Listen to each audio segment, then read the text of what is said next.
Hello, all, and welcome to Sports Wired. This is VJ, coming to you straight from India or on a live watch. Sorry, a live stream to talk about Chelsea versus Arsenal. Of course, the game did not go the Chelsea way as much as what we would have wanted. That's definitely, you know, a sad thing. The game ended up with Chelsea scoring nothing and Arsenal scoring 4 goals in that preseason friendly. Lots to talk about, definitely. How much can we consider this to be just a free season friendly and then, just ride along? Or should we take this more seriously and ensure that we do not um, make these mistakes once again? We'll have to look at it from multiple perspectives. Of course, the loss has multiple factors associated with it. I tried coming up with a few of the reasons that we could probably talk about and discuss in this particular stream. I hope you guys will also be able to give me a lot of context into why we actually lost the game, what was the reason behind it, what actually went wrong in this particular game against Arsenal Football Club. The game took place at Florida Orlando. The London rivals met each other. The score towards the end of the game was 4-0. Two goals scored by Arsenal on either half. It was very difficult to watch. Of course, Prasanna Balakrishnan, who's on the chat as well right now, was the one who's doing the live watch along with me, and it was very difficult as a Chelsea fan to look at Chelsea failing this miserably against Arsenal Football Club.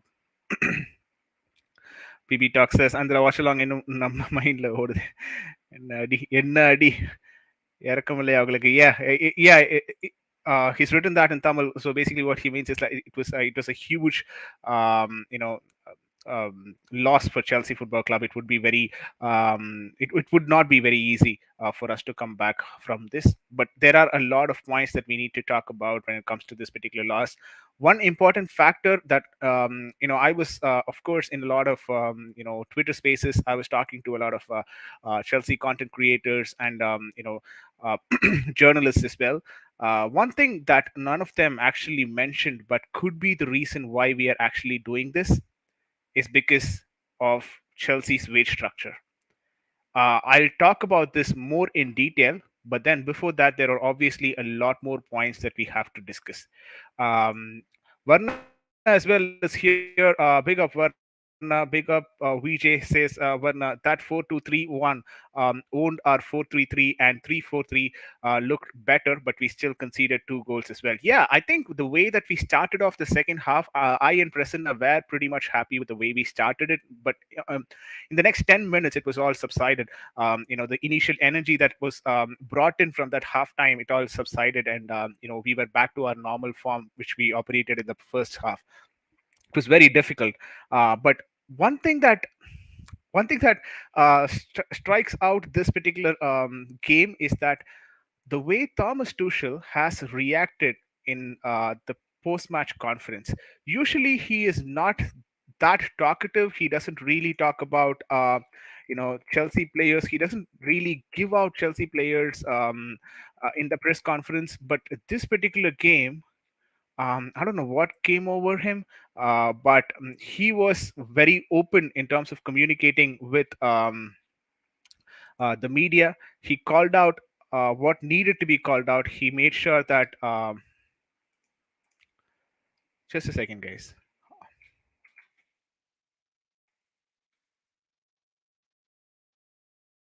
All right. He made sure that he called out the players as well. He was more skeptical about the players. Um, he actually said that we deserve to lose, which was not something that I would have expected from Thomas Tuchel. But then he had his own reasons, of course. But why not? Why not hear from Thomas Tuchel directly before we get started on this particular topic? Let's hear from Thomas Tuchel what he had to say, and then we will talk about each of his words or each of his sentences in detail as much as possible. But this is Thomas Tuchel's post-match conference. Hopefully, you guys can hear the sound as well once I play it. But yeah, there you go.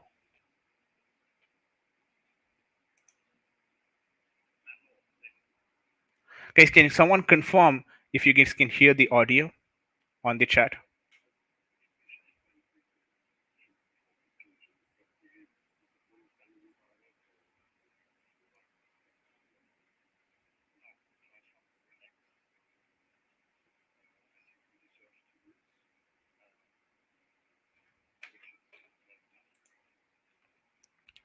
Okay.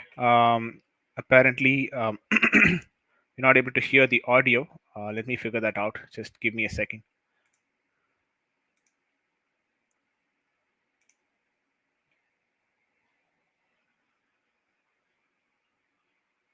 Okay. I think I'll have to figure out the technical glitch here.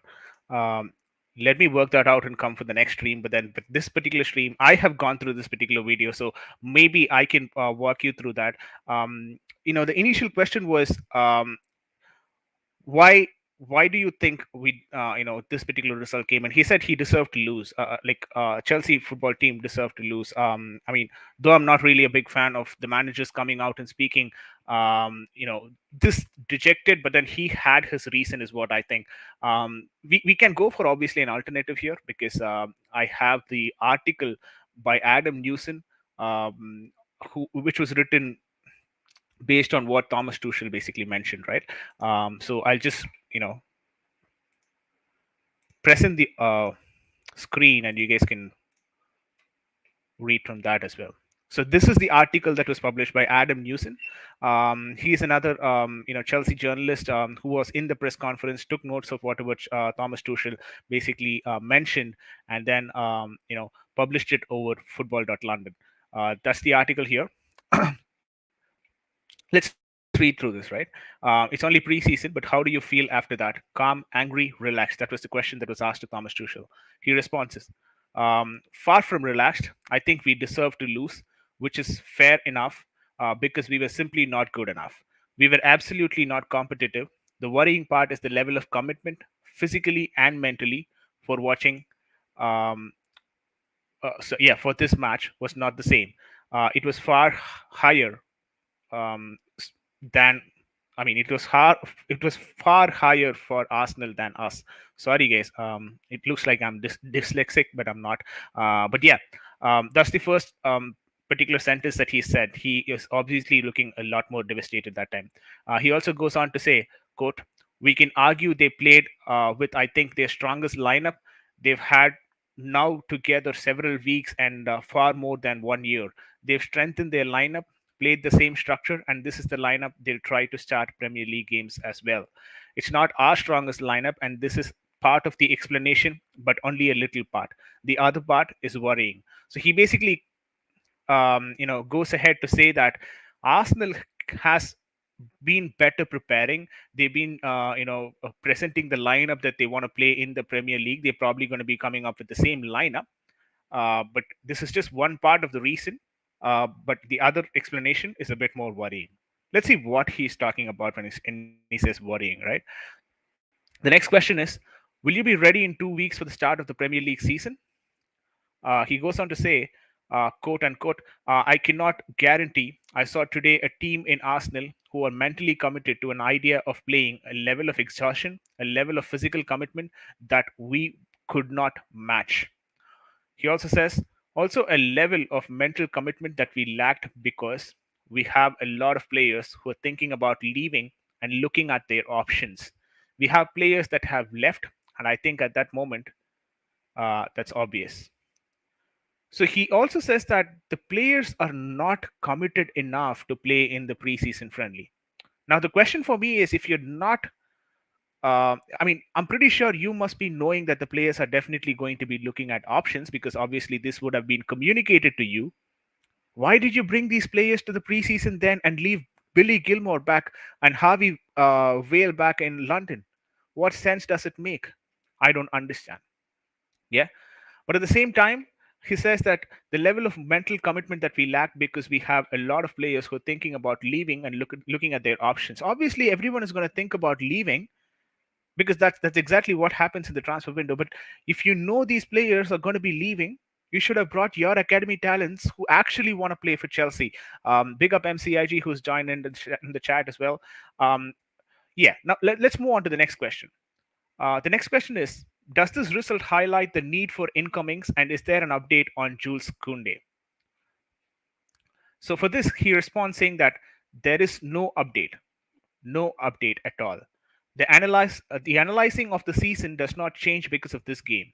Unfortunately, it proved my point, and the last week proves my point as well. I would prefer to not be right, and I did everything to prove myself wrong.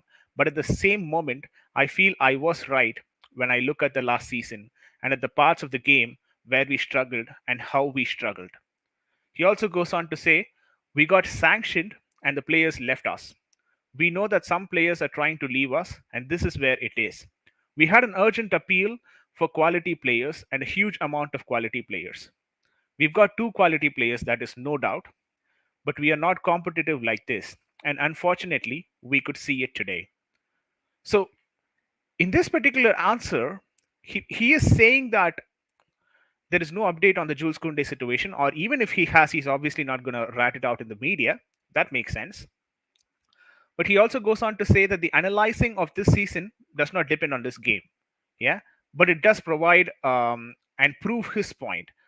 Now, I'm not sure who is he talking to here. Proving your point in the sense, are you proving your point to the media, or are you proving your point to the leadership, or are you proving your point to the, you know, uh, fan base? Yeah. It seems he is proving his point to the leadership. Maybe his point was that I cannot perform with this quality players. I want a better quality players. So I want you guys to go into the transfer market and get me some players. Yeah, maybe that is what his point was. And these two losses are an indirect message to Todd Bowley and team for him to get better players for Thomas Tuchel. Well, his plan might work. There are 2 more weeks for the Champions League. Oh, sorry, for the Premier League to get started. We have only got two players. He's gone on to mention that we've got two players, but we will not be competitive with these two players, is what he's saying. Yeah. This is definitely a worrying sign, guys. When your manager, before the starting season, says we're not ready because we don't have players, I don't think so. We are ready for the season. Yeah. The next question is if it feels like it's been a long tour, has it been a difficult environment? He goes on to say it was long for sure. We could feel the energy level drop after Las Vegas and after the Charlotte game because of the amount of traveling, very humid and very hot temperature. It made it tough, but it's been now 2 weeks on the road. It's also a point, but it's a little point or explanation why we did not look fresh. I did not expect it today. I thought we lowered a little bit of the intensity in the training in the last few days, but not in a way where we could expect fresh legs. So that was not the biggest surprise, just the difference between tired and playing like this. Again, these are just reasons, said by managers very usually, right? We were on the road. US is a lot more compared to the lot more hot compared to the UK. Though we can go ahead and call these as reasons, he himself mentions that these are not reasons for why we're not performing to the best of our capability. He says the players were expected to be fresh and ready, but that was not the case. The next question from the media was, "Are you concerned about goal scoring?" For which he goes on to respond, "For sure. If you look at the first half, it was even hard to escape our half in the productivity way or productive way, and to help in the opponent's half in a positive way and create chances. We had one chance with a shot that hit the post. That was the Mason Mount effort, which actually hit the post. He was talking about that. And he goes on further to say, but the amount of dangerous situations, the amount of one against ones, the amount of accelerations in the second half, where we dominated the game and were the better team in the first 22 minutes, but with their with their first action they score, and we didn't have too many dangerous situations after that. Listen, it's the same players, so why would anything change? We will see hopefully development, but at the moment we have the same issues because we have the same players. Now this is again concerning. So he basically is saying this is what the potential of the players are. We cannot improve any further. We have the same squad as that of what we had in the previous season. So, what more new do you think will come out of this particular squad? This is what we can get the best out of the squad. I have run out of ideas to improve the squad, which means that I'm going to play the same way that I played the last season until you give me new set of players. That's exactly what he's saying. Moving further, the next question from the media guys were just on that. Do you look at Liverpool and Man City? And he goes on to say, given our last few weeks, our game today, we should not mention the two teams in front of us. We got absolutely beaten by a team that does not play Champions League football next season and finished behind us. But at the moment, they seem far ahead of us.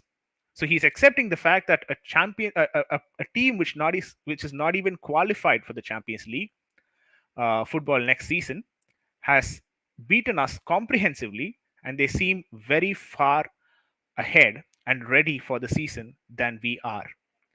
The next question from the media is on the Koulibaly situation.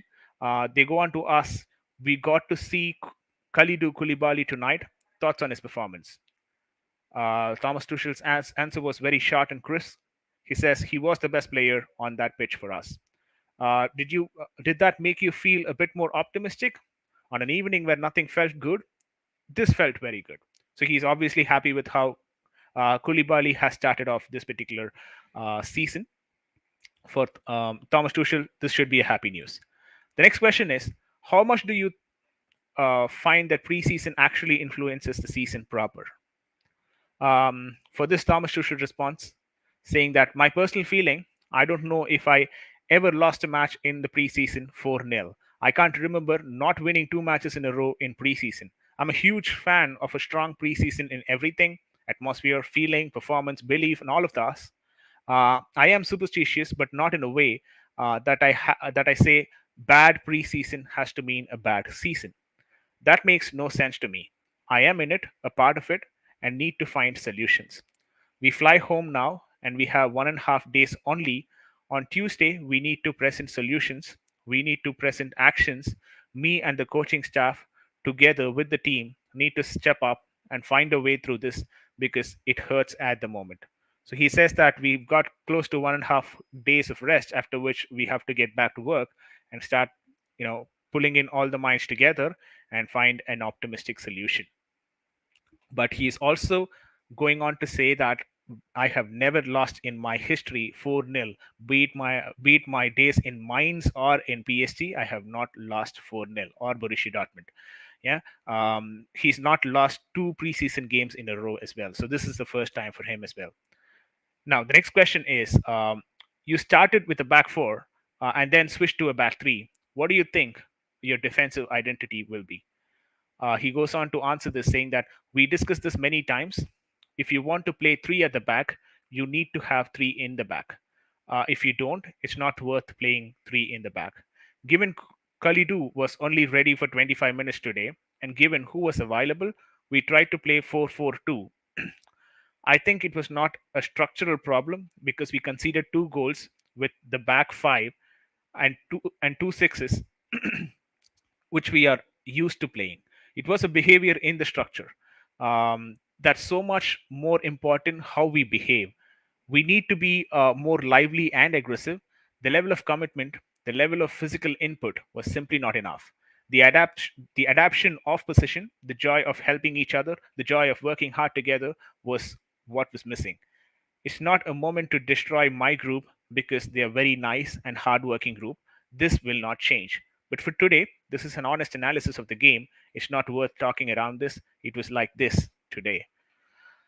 A long interview, of course, and the video itself is for 10 minutes actually. But all it tells us is that we are not ready for the season, in short. You can come up with multiple reasons. One of the reason is being the players are not ready mentally and they're looking out for options. The other reason could be lots of the players want to leave Chelsea, and the next one could be they did not get enough rest to be ready for the game or in between the game. But this is your season starting, and I'm not sure if Chelsea Football Club has taken this American tour uh, seriously, right? Because the way that Arsenal performed, the way that Liverpool performed, the way that Manchester City performed, Manchester United as well, the way that they have put in efforts and their coach getting things done in their own club, respective clubs. I don't think so. Thomas Tuchel has done that, and I don't think so. The players have responded either. It's almost like a jolly trip to the US, and it's almost like they've gone on a Las Vegas tour. Yeah. Um, I'm not sure if the team has taken the preseason friendlies seriously, and if the team has not taken the preseason friendlies seriously, what could be the reason? Is that because the players already know they're going to be sold? That's why they don't want to play. The likes of Timo Werner, Hakim Ziyech, they did not have enough commitment on the pitch. Timo Werner cannot dribble for his life and finish. And pass it to someone else. He dribbles, yes, but he dribbles just outside the box. Yeah, and he just runs away. You're supposed to pass the ball, control the ball at some point in time. There is literally nil control from Timo Werner. Not sure how he has managed to produce that 30 goal a season at RB Leipzig. I'm really shocked about that. Werner says it's true. We really had a problem, going past our own half, especially in the first half. Exactly, and from the get go, we knew that Arsenal were on the top. I could see multiple patterns of play. I've never seen Odegaard being that active in that front line, and he got past Jorginho in such a fashion where Jorginho never even existed. It was very easy for him. Conor Gallagher, of course, during the start of the game itself, couple of rash tackles, one leading to an yellow card as well. Conor Gallagher, yeah, he was moving around. He was being active, but I think he was more of running like a headless chicken without any plan. That's how I put it. Yeah, and I don't want someone to not know a plan and be one of the members in that double pivot, because we all know in the 3-4-3 system there is so much reliance on that double pivot. And if the double pivot is not clear about the plan, I'm not sure if the system will be successful. Your wingbacks have to be clear and successful as well. Not sure why Ben Chilwell was not part of the first half. Maybe he was only ready for 45 minutes, but that did not work either. We had Malang Sarr replacing, uh, I think he replaced, um, I lost that. But yeah, we had Malang Sarr coming in. We had Ethan Ampadu coming in the second half, who should have played the entirety of the game after the first two preseason he had. He did prove that he was one of the best players on the pitch. So why did not? What stopped you from giving those minutes to Ethan Ampadu? No clue. You still have Alonso in the team, and the third goal from Arsenal football team was because of the error by Marcus Alonso. He was not able to track Bakayoko Saka or Bakayo Sako. Yeah, and then that led to the goal. Good combinational gameplay. Of course, he took the shot on the rebound, but Alonso was not able to track Saka for his life. And that's exactly the problem that we have with Marcus Alonso. We know he is very good in terms of ball control, in terms of moving forward, but in terms of tracking back and transition, he is one of the worst players that you can see on the football pitch. He is very slow for Chelsea Football Club. He exposes that left flank. And when you get exposed like that, it also increases the pressure on Malang Sarr. And Malang Sarr did not know how to handle that because he's not Thiago Silva. And Thiago Silva was not able to come out from his position because he had a lot of distance to cover. And Koulibaly, after coming in, performed a couple of defensive challenges. He had to slide through the ball because of the mistakes that Jorginho was doing in the midfield area. He lost the ball a couple of times, and Koulibaly had to literally slide tackle to win back the ball, which is always risky because when you slide tackle, there is good amount of chance that you can concede a penalty. Thank God we did not concede a penalty. It would have been a 5-0 drubbing. Not to say 4-0 is not a drubbing, but these kind of defensive error, these kind of defensive position, the player unavailability doesn't help the cause. That's on the defensive front. The attack is, of course, altogether a whole new. It's not a new topic, of course, but then a whole boring topic because the attack literally does nothing for our team. Like literally does nothing for our team. Yeah, it was Chalaba. Thank you for letting me know that, Varna. Just skip my mind. Chalaba and Gallagher were just shambolic. Yeah, exactly. It just exposes the team on the back line. Chalaba won that particular challenge and passed it straight to Zaka, and Zaka found Gabriel Jesus for the first goal. Yeah, you could still go ahead and argue that Thiago Silva should have been the person who should, who could have kept a better high line because he kept Gabriel Jesus on side. Otherwise, Gabriel Jesus was offside. Yeah, you could still argue that point, but still, your right centre back after winning the tackle is not expected to pass to the opposite team in your own half. Yeah, how can Thiago Silva be responsible for that? He wouldn't have expected that we were going to lose the ball after winning the challenge. Not to say Thiago Silva did not make a mistake there. He was obviously late to, form that high line, to track back and form that high line. But still, the mistake was on Chalaba. That's how I'd put it. Odegaard was amazing on that particular game. Saka was running riots on that right flank. Amazing gameplay. Martinelli was there. He was not marked at multiple instances. Reece James was doing a good job, but then picked up a fight with Nuno Tavares. He picked up a fight. He lost the cool with Nuno Tavares just because a lot of people, a lot of Arsenal players were actually marking Reece James, which kind of irritated him because they know that there is one source of creativity for Chelsea Football Club. And if you can block that one source of creativity, the game is won. Yeah. It's going to be just Reece James who's anyways going to create. So why not just mark him alone? You're done for the game. Yeah, that's exactly what they tried to do. And it was quite successful at that. In spite of doing all that, he was able to put in 3-4 dangerous crosses into the box, for which Kai Havertz was not even there to receive it. A false nine doesn't have to mean that you're not even existent there. Yeah, obviously expected to track back and contribute to the midfield, support the midfield at times, but you're supposed to be there as the center striker when the ball is whipped in, a cross is whipped in. You're supposed to be the man right up there and finish those deliveries into the box. You didn't do that. You were not even there to receive the ball. Forget about finishing and all that. You were not even there to receive the ball. When Kai Havertz was not there to receive the ball eventually fell to Timo Werner, who didn't know. He literally didn't know what to do with it. He fumbled, and Arsenal won possession back.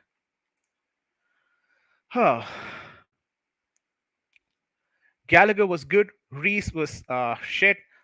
So was Silva and Aspilicueta. Yeah, Aspilicueta, another story. He is not even sure if he's going to be playing in the actual Premier League season. A player who's not even sure if he's going to be part of the Premier League season.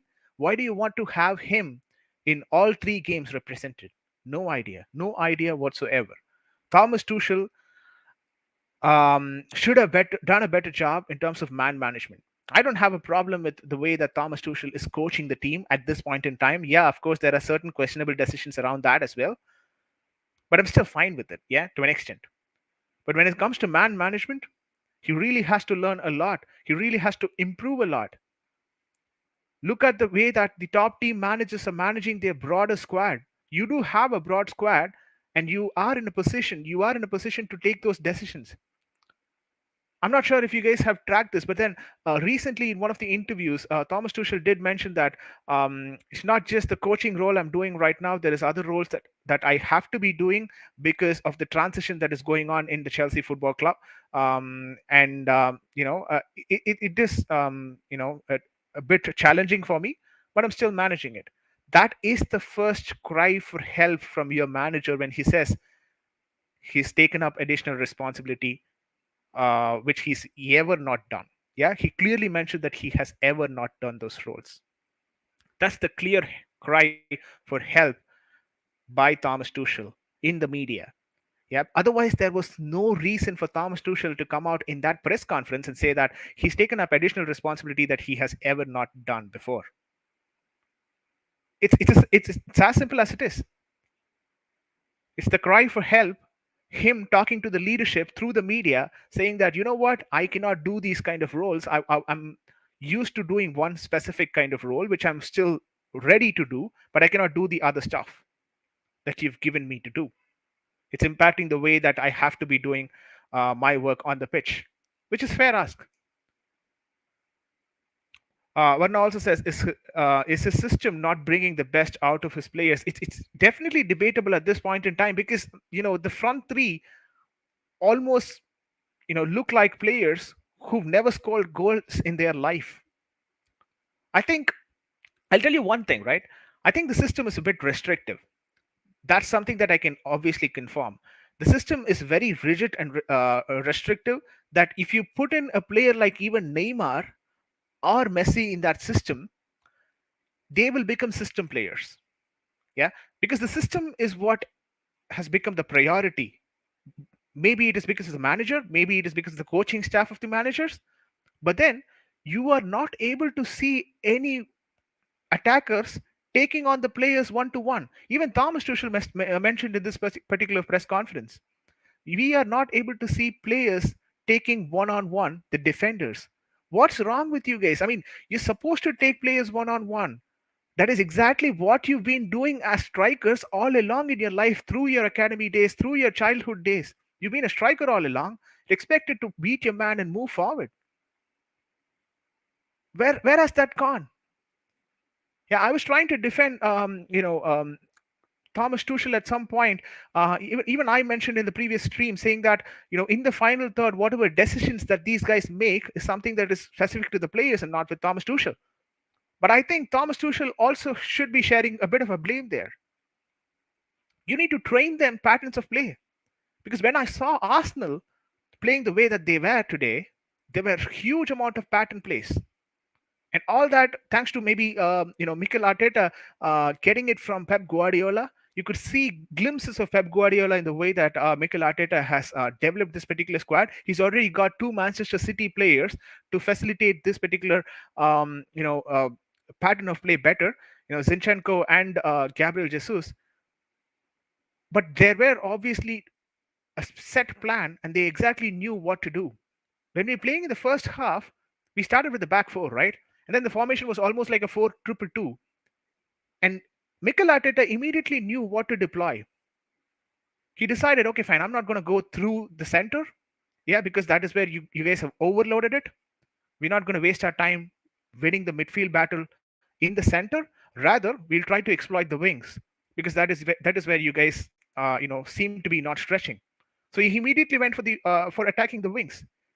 And trust me, that was a very good way to defend against a top team like Chelsea. Create chances. They were good at doing those. MCIG says a pattern of play doesn't work under pressure. Yeah, at this point in time, I'm not even sure if it will work. It would be intriguing for me to see if this pattern of play will be successful against Nottingham Forest or Fulham, who's just come in from the championship. It's very frustrating. It definitely is a lot frustrating. But you know, we can go ahead talk more about the mistakes that we committed as a football team. We talked about Chalobah's defensive error. Kai Havertz was nowhere to be seen. Obviously, yeah. I'm not sure what is the reason behind him being almost non-existent on the pitch, along with Mason Mount apparently yesterday, except for that one shot in the first half which hit the post. Mason Mount was also nowhere to be seen, along with Kai Havertz. Conor Gallagher, of course, does his work. He does the hard yards. He's running around.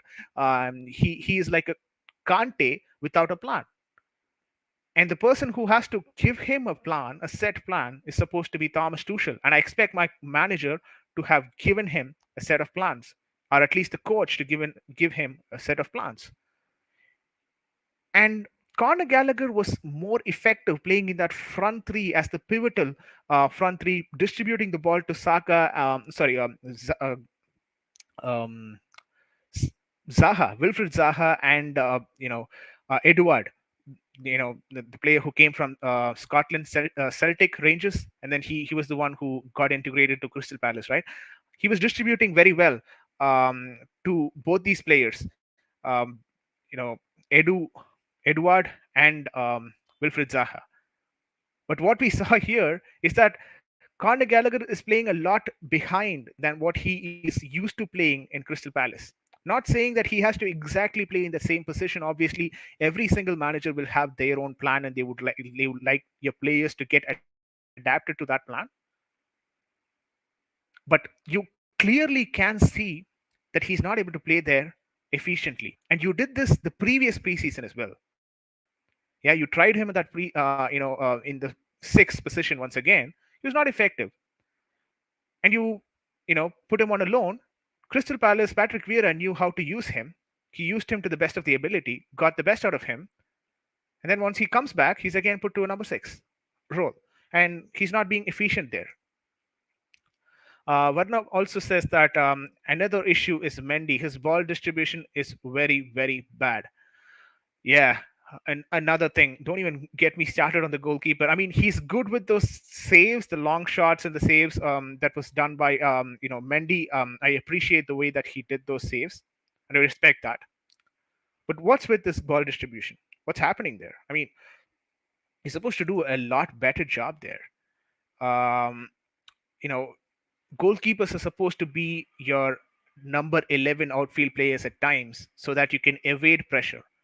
But then yesterday, I mean, yeah, today we were when we were doing the watch along, Prasanna was at his most vulnerable state. Like he was so scared when the ball moved to Mendy because he was literally not confident that Mendy could handle it. And he was right because Mendy kind of faltered there. He looked a lot nervous. He did not have that confidence. And confidence is not just the issue for him. I think he lacks the technique to actually play with his legs. He's good with his hands getting the saves done, but I'm not sure if he's good with his legs in distributing the ball. And a lot of times when he distributes, he obviously distributes it to the opposition, and from there is an attack that is triggered by the opposition and which eventually leads to a goal. He doesn't help. It doesn't help the cause. You just you're just creating chances for your opposition yourself. You're supposed to be the goalkeeper, but you're creating chances for the opposition. MCIG says a plan is to just bomb down the wings and chase after it. There is no ball progression, no creativity, no goals from midfield. Absolutely, I strongly agree with you as well. I mean, there seems to be not a lot of tactical decisions that are made, right? We still play the same kind of formation and same kind of gameplay that we once employed back in the Champions League winning season. It's been one season after that, and the next preseason as well has come in. Yeah. And we're still playing the same formation, the same technique, the same gameplay, and it almost looks like Jorginho is still the engine for the club. It doesn't help the cause. Pradeep goes on to say Mendy is just a short stopper, nothing else. Yeah, but whose fault is that? We don't have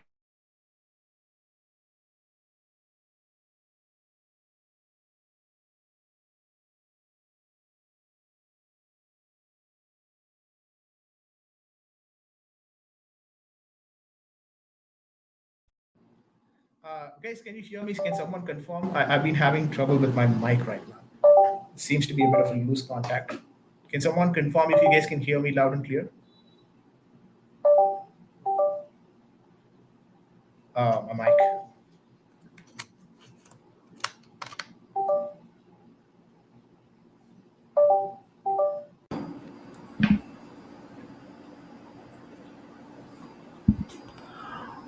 All right. Hopefully, you guys can hear me properly. If not, please let me know. Um, Loud and clear. Perfect. Thank you so much. But yeah, like we were talking about this, Kepa is not being given opportunities. Where was Kepa yesterday? We had Bettinelli on the bench. We didn't have Kepa on the bench. What's the reason? Where did Kepa go?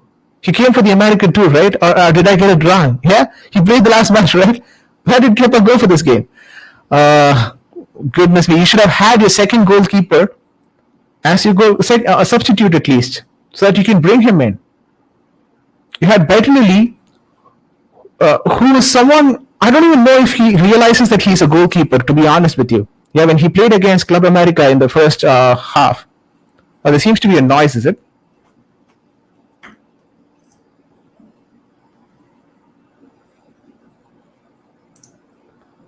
Let me get that sorted. Can you guys hear me better now? I mean, do you still hear that noise?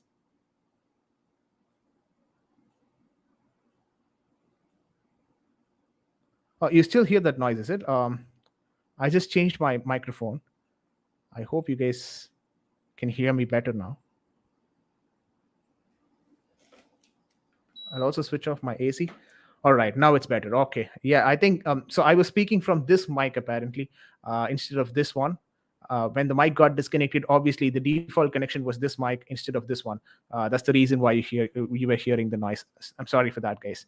Sorry for you guys having to go through that. Hopefully, it's all better and clear now.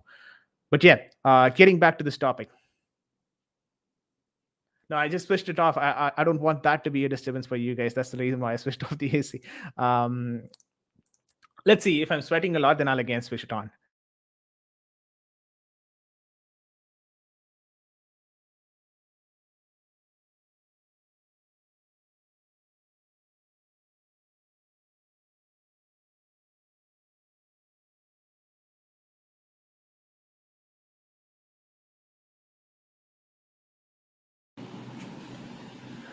A lot of things going against me today.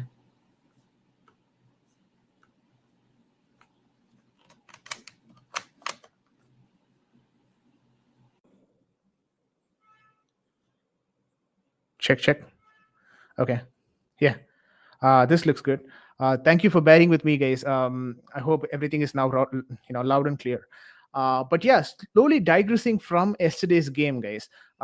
We also have this Kunde topic that we have to discuss. A lot of new news as well coming out, in the last 24 hours.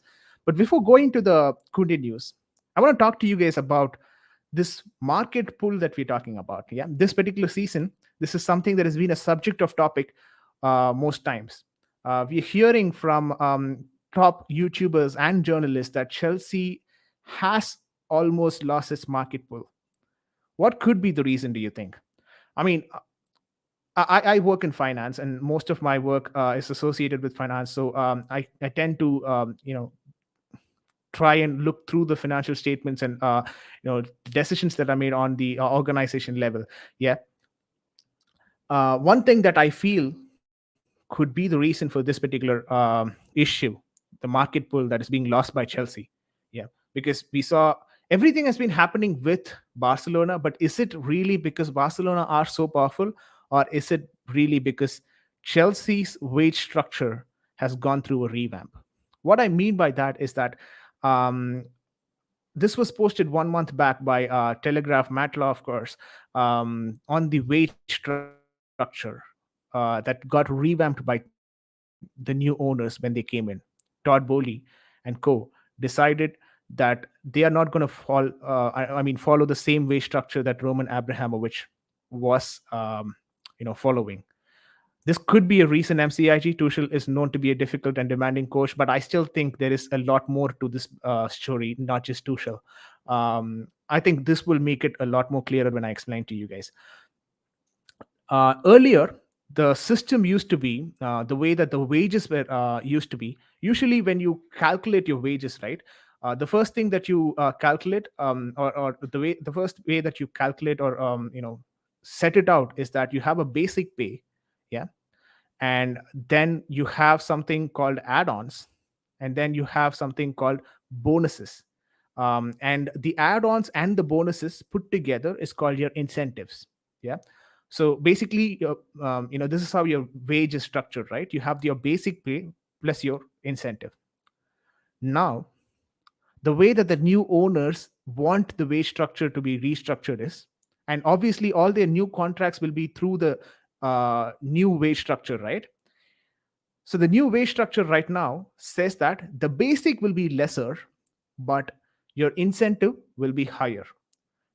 Earlier, the incentives were less than 40 percentage and your basic was 60 percentage. Yeah. So even if players play not so much, in the Premier League or any competitions, they are bound to get at least at 60% of their basic pay according to your contract. And the incentives is based on their performance on the pitch. For defender, there will be different add-ons, and for strikers, there'll be a different add-ons. For goalkeepers, maybe based on a different specific, there will be an add-on. But add-ons will be based on that. Yeah, and this could differ by position. Midfielders, it could be dependent on the assist that you get. But all that it said was, you are guaranteed this amount of basic pay, and this basic pay that was structured by Roman Abramovich and their team was the highest in Premier League. Let's get that clear. His basic pay was the highest in the Premier League history in the last 20 years. So that was definitely a point of attraction for all these players to come into the squad and start performing for Thomas Tuchel, or be it any manager, right? Historically, because they were guaranteed this amount of pay. And on top of that, as and when these guys win cup competitions, the add-ons increased, because cup competitions were definitely something that was part of the add-on. Yeah, not the league standing, the cup competition and their individual contribution. So the players were more focused on winning cup competitions. At the same time, they were assured a basic pay. Right now, what Todd Bowley has done is that he's restructured the wage structure in such a way that now the basic will be lesser and your incentives and add-ons will be more. So in essence, it means that you guys have to perform to get paid. Yeah, your basic is not that high then. So it's like uh, pay to perform, or perform to pay, right? That's how it was restructured right now. So your contracts that is being given out in the recent, at least in this transfer window, will be according to the new wage structure, where the basic is less and your incentives are more. People in the fan base were thinking, you know what, this is a good sign. This is a good thing to do, because the players will earn proportionate to how they perform. And the basic pay is something that would be normal and not hefty. This is what the entire fan base thought. But the downside to it is that the players right now do not want to choose Chelsea, because all these years they've been choosing Chelsea because of that guaranteed pay that they will anyways get. Yeah. And they don't want to lose out on that. Now, teams like Barcelona and Real Madrid still give them a guaranteed basic pay, which is much higher than that of Chelsea. And their incentives as well is huge. And now, Chelsea is in the market like a normal team, and not the Chelsea that it used to be, where the basic was higher than any other Premier League club. So these clubs these players were interested to come to Chelsea, regardless they were guaranteed this much amount of pay if they play well or not. They don't want to do it now, because Chelsea's become a normal club in terms of the wage structure. This is something that we would not observe as fans from outside, because we are not concerned about the financial side of it, because we are more concerned about how these players perform on the pitch, and we're concerned about the results from a footballing perspective. But obviously, as a player, they would be looking at the financial safety of themselves and their families. When Chelsea was offering huge basic pay, they were ready to take that. But now, since Chelsea, the new ownership has decided to reduce that basic pay, they don't. Chelsea is not anymore as one such club which is setting that bar. One such club which was very difficult to get negotiated. One such club, you know, which was not in contention with any Premier League clubs from a pure financial standpoint. It's become as normal as any Premier League clubs. Now, tell me one thing, guys, on the on the comment section. Please comment on that. Do you think this could actually have an impact in us not being able to, have that same pull in the transfer market that we used to have? I personally, for one, think it makes a logical sense that we've lost that pull because of this particular change in the wage structure. But let me know on the comment section. But obviously, this is not the only thing. not the only reason. MCIG's reason also is a very good reason, where he says Tuchel is known to be difficult and demanding coach. But tell me one thing: if Tuchel is the demanding coach that we have in the Premier League, then what about Antonio Conte? And why are players ready to go to Antonio Conte? Because we all know that that's a military training. If players are ready to go to Antonio Conte's team, why can't they come to Chelsea Football Club? We obviously have a good game plan. We are in the Champions League, not that Tottenham are not there in the Champions League. We are in the Champions League and we have a good history winning cup competitions, to be more precise. So what's stopping them from going to Antonio Conte, or for them to coming to Chelsea and not going to Tottenham Hotspur? It's one of the same, right? If you want to call Thomas Tuchel's system to be a military training, then probably Antonio Conte does the same thing. But he was able to do 5 signings, but we're still stuck with 2. Guys, please press that like button if you're liking what we are hearing. We're trying our best to give you quality content, of course. Yeah, in terms of the result, of course, Chelsea did not do a great job, but hopefully we guys are doing a good job in terms of the YouTube channel. Stay tuned to the channel, lots more content to come. But then please press that like button so we can reach a lot more people and can make it even more interactive. So that's one thing on the salary, of course. Slowly digressing from that, I think one more problem that we have with respect to Thomas Tuchel and him being um, attractive towards the players is that he doesn't have, or he doesn't seem to be having that clarity. Yeah, I think this is setting the context better, right? We need a director of football. Why we need a director of football? Because the plans by Thomas Tuchel need not be necessarily conveyed clearly, because he's not done this role before. A director of football knows how exactly to negotiate, how easily to convince people, because that's been his role. But Thomas Tuchel is more of a head coach who's trying to be a manager. At the same time, you've got Todd Bowley, who's the acting director of football, who's not been in football operations before, and this is the first time he's getting involved in football operations, and that definitely has an impact. I'll tell you where it has an impact. In the previous seasons, none of these journalists would get nothing right in terms of what is Chelsea's first choice, second choice, third choice, nothing. But these days, you could see these journalists listing up the first choice for Thomas Tuchel and Todd Bowley, the second choice, third choice. They're able to list it down easily. This is going to say, this is something that says that Chelsea have started doing business in an open forum, which was not the case earlier. You can ask me, how is that a problem? Yeah, we're just telling people these are the people that we want to get. These are the players that we want to get. But how is that a problem? The problem is that, let's say Kounde and Kimpembe are 2 contenders for Chelsea. Yeah, Chelsea's deal. But these journalists come out to the media. They say Kounde is the first preference. The bid has already been made. And let's say Kounde's deal is not translating into a victory. Then we go for Kimpembe. This time, Kimpembe himself will know that he's not his first choice. He's not the first choice for the manager. He's an alternative choice. Yeah. Even if Kounde's deal has succeeded later, Kimpembe's deal might be dropped. This obviously creates a bit of a confusion among the players as well. And when they know they're not the first choice and obviously the second or the third choice, they will not be obviously confident in coming to Chelsea and playing, because they're not sure right now if they were the second or third choice, will they be getting enough minutes from the manager? Will the manager be ready to get them into these games if they were not the first or second choice?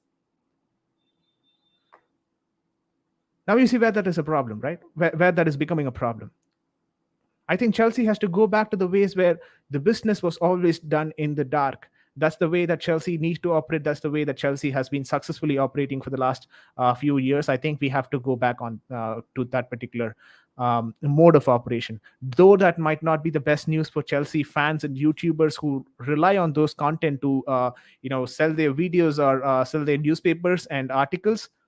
I think it is the best way for a football club to be run, because end of the day we're all dependent on the football club to be successful, not not our YouTube channels to be just successful. I have a job of my own. I'm pretty sure you guys on the comment section as well have your job of your own. Yeah, we're not reliant on YouTube to provide us monetary benefits, obviously, right? So I think the success of the club comes first, and if that has to be done, stop leaking information to the media. It's not going to help the cause. Yeah. Having said that, let me quickly take a look at the comment section. Varna says, I'm pretty sure there are many gems out there that we don't even know right now that would suit us. Yeah, when was the last time we actually signed one of those gem? The last that I remember was Aspilicueta being a huge success for us, 7 million signing 2013. After that, we didn't have one such gem sort of a signing where we actually got the player for a very less money, but the way that he's shown his potential and improved all along has been a huge success. After Aspilicueta, I don't remember any such signings. Instead of going for the Delicts, Lukaku's, and Lewandowski's and Rice's, with a director of football for every 70 million, we want, I'm pretty sure, there's 3 to 4 alternatives as well. Exactly. If you have a director of football, if you have 70 million as your options, the director of football will obviously know on alternatives. Yeah. That's the reason they are, that's the whole reason they are the directors of football. Obviously, there to an extent, scouting is also to be blamed. And I'm not gonna shy away from commenting on the scouting system. The scouting system has definitely let us down. Um, I like the way Todd Bowley has made the structural change in terms of Chelsea board. He did a top down approach where he changed the leadership initially, and then the members underneath will be obviously changed by these leaders who he has appointed. And I think that's the good way to go about it as well. But then, when will the scouting changes happen? When will the scouting team be changed and a new set of scouts come into the picture for Chelsea? And when can we see those improvements in the way that we scout and get better players for ourselves, not just splash the cash around? We're not in the Roman era anymore. We need to do business more tactically and precisely, and things need to make more business sense. And that's the objective from Todd Bowley. That's the reason why this wage structure was also changed. So all this has to be done, and this has to start by us replacing that wage structure. By us replacing that scouting team. I think that will be a good start. That will be really a good start. Let me know on the comment section, what do you think about it. Pradeep says Chelsea fans should be ready for a poor season. Anything about this is a bonus. Yeah, yeah. I mean, I desperately want to beg and differ with you, but then I know for a fact that we're going to be doing that. Like, finishing in the top 6 is going to be a challenge. I wouldn't be surprised if we end up in the Europa League the next season. Yeah. With the way that the other teams have strengthened their own teams, I wouldn't be surprised if that happens. Also, one more problem that I have with Thomas Tuchel right now at this point is that he doesn't have a clarity in terms of transfer, in terms of player transfers. He's asking for Kounde. At the same time, he's asking for, I mean, if Kounde is not there, he says, okay, fine, let's go get Kimpembe. Yeah, both of them different positions anyway. So what difference does it make? Like, one is an RCB and the other one is an LCB. Yeah. So if you don't want an RCB, you're saying that I'm fine with getting an LCB. Just be clear about it. Go for the second tier. Get someone who is different. I mean, who is also a right back or right center back, positionally correct. Yeah, just go for those kind of signings. It doesn't have to be from the top team in the other league or in your own league. Just go for new finds. Go do your research in the market. I, of course, would not expect Thomas Tuchel to do that research in the market, because the scouting team ideally should have done that. If they have not done that, then Thomas Tuchel and Chelsea are in the drains. Varna says, I think he wants both LCB and RCB, bro. I mean, if that was true, fairs. I don't have a problem with that. But him saying that, you know what, maybe if he says, okay, we lost Kunde, let's go get Kimpembe alone, and then use Kimpembe on the right position. That's where I'd be a lot more pissed off. Yeah, he needs to be more specific, because Thomas Tuchel is known to play players out of the system, right, out of their positions. He creates a new position for them. At times it works, at times it doesn't. I don't want either of the incomings, be it Kunde, Kimpembe, anyone, or not just these two, anyone at any position coming in, to be changed in terms of position and play in a new position. That's what I'd say.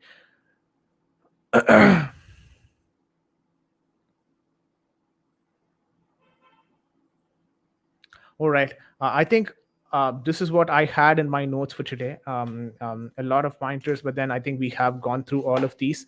Guys, if you want to join in and have your say, it's been like more of a monotonous conversation today.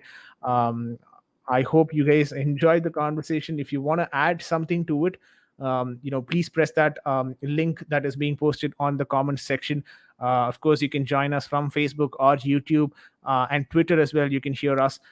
Just click that link and you will be live with me, and you can discuss and talk Chelsea, live on the air. Yeah, this is another topic. Obviously, we had to discuss. I'm sorry. Thanks for bringing that up. I had something that I wanted to present to you guys, and let's get that as well.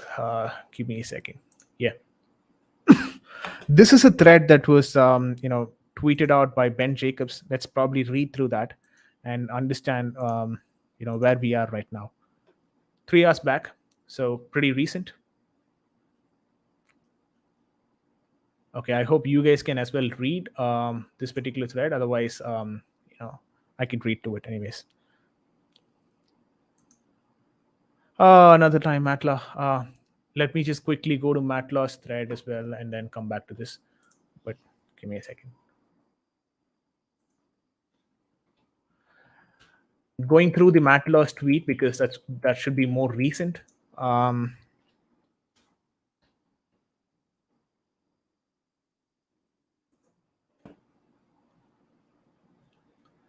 Okay, he's tweeted 16 minutes before, and let me present that screen for you. It is that screen anyways. Kounde situation, Chelsea still working on it. Worth remembering that Monchi is a notoriously tough operator, and Chelsea thought they had him last year, only for the goalpost to be moved very late. Barca situation not helping this time. Not done, but not over either. I mean, yeah, this is something that we already know anyways, right? But yeah, this is what we will be talking about when we talk about this Ben Jacobs tweet as well.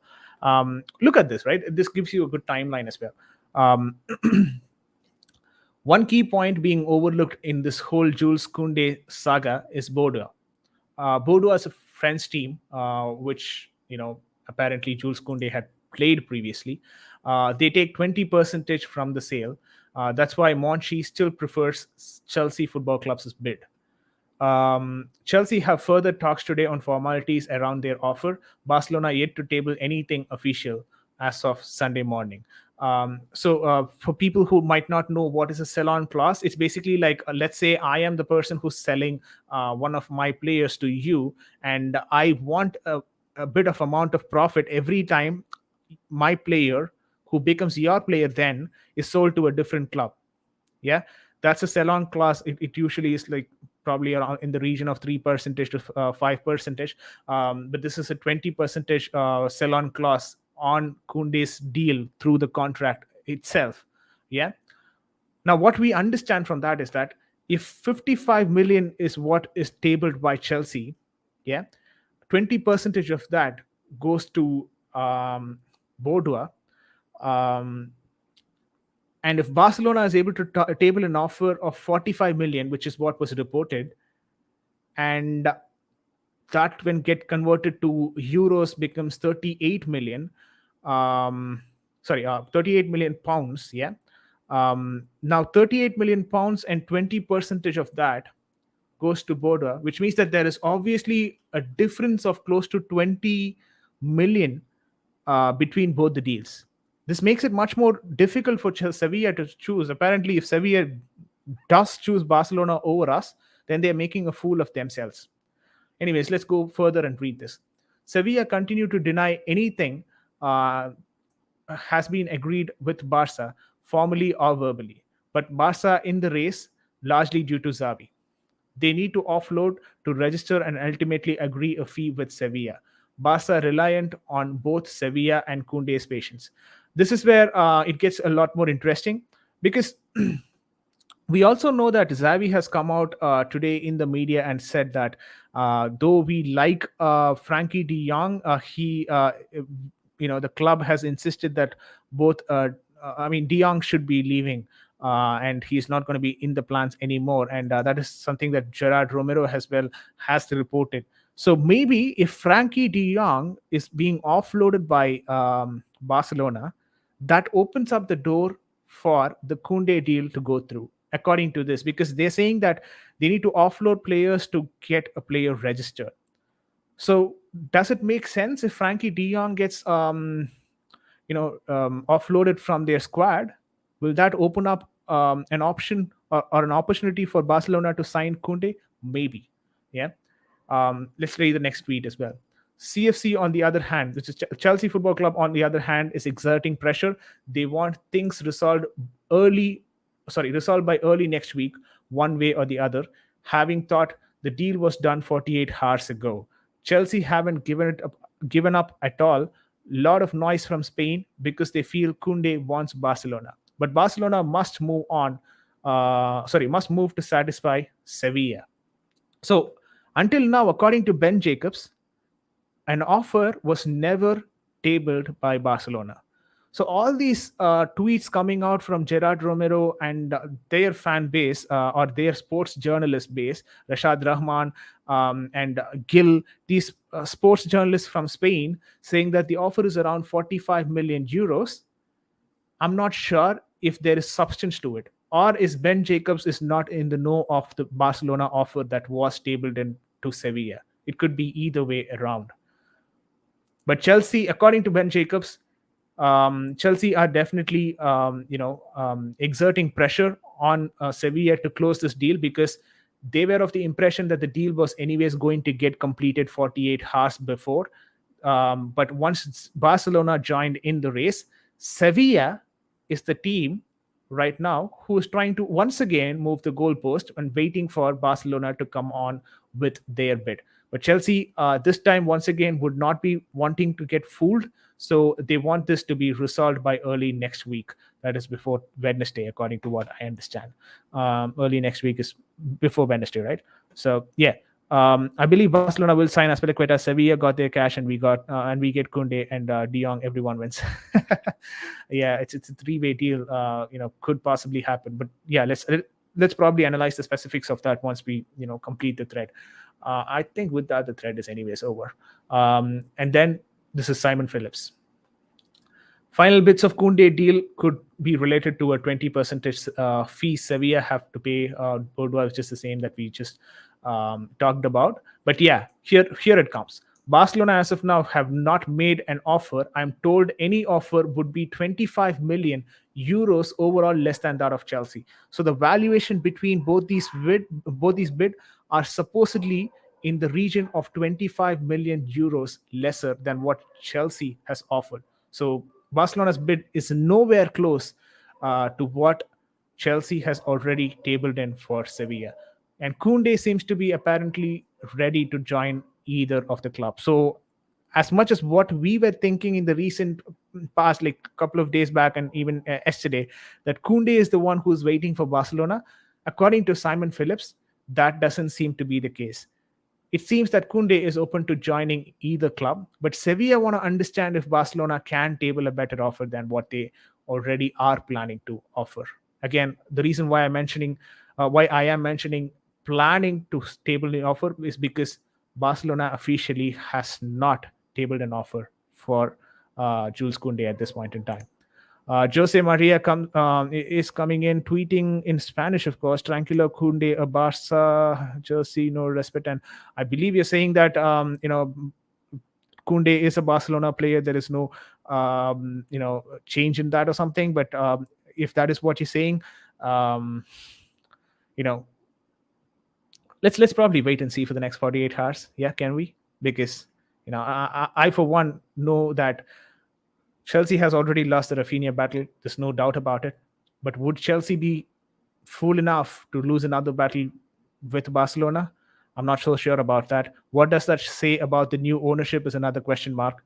So that definitely has to be contained, which means that Todd Bowley is obviously going to try his best to get this particular deal over the line. Also, we understand that Todd Bowley right now is in Spain, talking to it was Florentina Perez. He was having a conversation with Florentina Perez, but also he might have a conversation with the Sevilla board. And if that happens, what next? Would Sevilla agree to sell Jules Koundé to Chelsea? Let's wait and see. But yeah, things are definitely heating up. The next 48 hours will be critical, from what I understand from the Ben Jacobs tweet. But that's the latest that we have on the Jules Koundé situation. I also had one more tweet, and this was from Fabrizio Romano today. This is where he goes on to say, Koundé, Barca preparing opening bid won't match 55 million euros. This is what we understood from Ben Jacobs as well. As structure will be different. No Depay and or Dest will be included. Chelsea's 55 million still valid in Sevilla's hand. So Sevilla already has an offer from Chelsea. The deal that Barcelona are going to be offering to Sevilla will not have any players included, and that includes Depay and Dest. So if the players are not inclusive in the deal, then there is nothing that Barcelona can sweeten the deal with, except for if Koundé wants to come in and really play for Barcelona, and Sevilla are ready to take the Barcelona deal, though it is 25 million, in the range of 25 million euros, lesser than that of what Chelsea had offered Sevilla, which is highly unlikely. Sevilla sources insist that they are only talking to Chelsea right now, but still no final green light. Yeah, that's been the situation. That's something that we know. The final green light has not been given until now. Oh, to sign Benzema. Why? Because Todd Bowley was talking to Florentina Perez. Come on, come on. But it would be amazing. It would be amazing. I'm not gonna lie about that. It would be definitely amazing. Or maybe we go in and sign Casemiro, because that's someone who we need in that midfield. I wouldn't mind having Casemiro for another year or two in our team. So, why not? Why not? But it's all dreams, right? Werner says green light. We've been waiting for the green light since last season. Yeah, it's to be honest with you, it's the longest red signal that we've ever been in. So we're waiting for that green signal to come in, and hopefully that comes as quick as possible, and we get our third signing over the line. But Chelsea also has a problem. I have a problem with Chelsea's recruitment this particular season, is that Chelsea's recruitment has been very linear in fashion. What I mean to say from that is, like, only if we complete one deal, we're able to go for another deal. Why are we not interested in two players from two different positions at the same time? You know that you're going to be interested in one more midfielder and possibly one more striker. Why didn't we hear anything about the midfielders or the striker? Why was that not reported by anyone? I mean, I'm fine with Chelsea doing business in the dark, but it doesn't realistically seem to be, because you're talking to us about the defense, but you're not talking to us about the midfield and striker, which means that you're actually not looking at that option at all. So that makes me, a bit worried, because we might not be submitting bids on time for the next players if we are going in a linear fashion like this.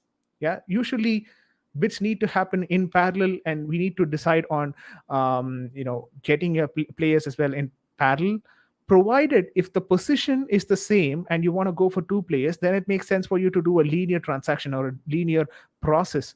Otherwise it should be a parallel process, right? If it is for multiple positions, you getting Casemiro from Real Madrid, for an example, has no relevance to that of what you're going to be signing or who you're going to be signing between Kimpembe and Koundé. Yeah, that's completely different, and this is completely different. So why not? Why not do deals in parallel? And why are you sticking to a linear form of negotiation? Is that because you don't have enough help from the leadership? Is that because Todd Bowley is the only person who was moving through and moving to clubs and talking to the clubs and negotiating it? Is that the reason? If that's the case, then why do we have such bigger board and so many people representing Chelsea on the board level from multiple investment portfolios, right? You could depute another couple of people to handle parallel transactions while you do the most important part of things, right? Not that every negotiation should have Todd Bowley in it. Maybe the final say Todd Bowley can have, and then the rest of the negotiations you could delegate it to someone else in the club. Trust me, as someone who's been managing projects for a long time now, the art of delegation is a skill that every business manager should be learning. And I'm pretty sure Todd Bowley has enough experience doing so, because otherwise he wouldn't be successful and being a millionaire right now. But at this point in time, I don't think so. He is trusting anyone with this transfer business, and he himself wants to get his feet dirty and get the work done for Chelsea Football Club, which is a good thing. But it is obviously taking time, and the repercussions of that will be noticed only when the transfer window completes. How many signings we are realistically able to make, and what were the reasons why we are not able to make a few signings. Maybe the reason could be Todd Bowley operating as a one-man army and trying to get the deals done in a linear fashion. But yeah, it's been 1 hour and 17 minutes of continuous conversation. It's been a monologue from me today, a lot of rant about the game and Thomas Tuchel and the Chelsea players. I would love to see a lot more character from our boys in the next game. And end of the day, that's all it matters. Yeah, maybe we are being a bit harsh on our players, but then we always love our club and we always love the players who are playing for the club. So we'll continue to support this club, though doesn't matter what happens really. We'll still continue to support the club even during its worst phase. But hopefully our players can put up a better performance against Udinese, which is supposed to be happening on 29th of July. So we will be doing a live we'll be doing a match preview, we'll be doing a live watch along, and also a post match reaction similar to what we are having today. Hopefully that post match reaction is a lot better, with a lot of smile in my face, as well as the guest that I probably will bring in. Obviously in the next couple of weeks there are guests lined up as well. And you guys can probably enjoy the conversation when I have with the guest, because it's obviously going to be a different conversation when we are with the guests. Obviously, we'll talk about the transfers, we'll talk about Chelsea, Thomas Tuchel, Chelsea board, and more in particular finances associated with it. We've got some intelligent guests lined up as well, who concentrate on different aspects and multiple dimensions of the game. Hopefully it is going to be a very good conversation and interesting that you guys can tune into and listen to. But this is what we have for today. Tomorrow we'll again see you guys with a new set of news, hopefully. But right now it's going to be a wrap. I enjoyed our conversation today. The chat was once again amazing. Thank you so much, Varna, Pradeep, PB, Prasanna Balakrishnan, and all others, MCIG as well, joining in and having your say as well. It was lovely interacting with you guys. Hoping to see you guys live on the channel as well at some point in time. But yeah, on the comment section, you guys are doing a wonderful job. Thank you so much for being here and listening to me ranting for the last 1 hour and 20 minutes. With this, we will wrap up the stream. I'll meet you guys tomorrow with another set of news. Until that, this is VJ signing off for SportsWire.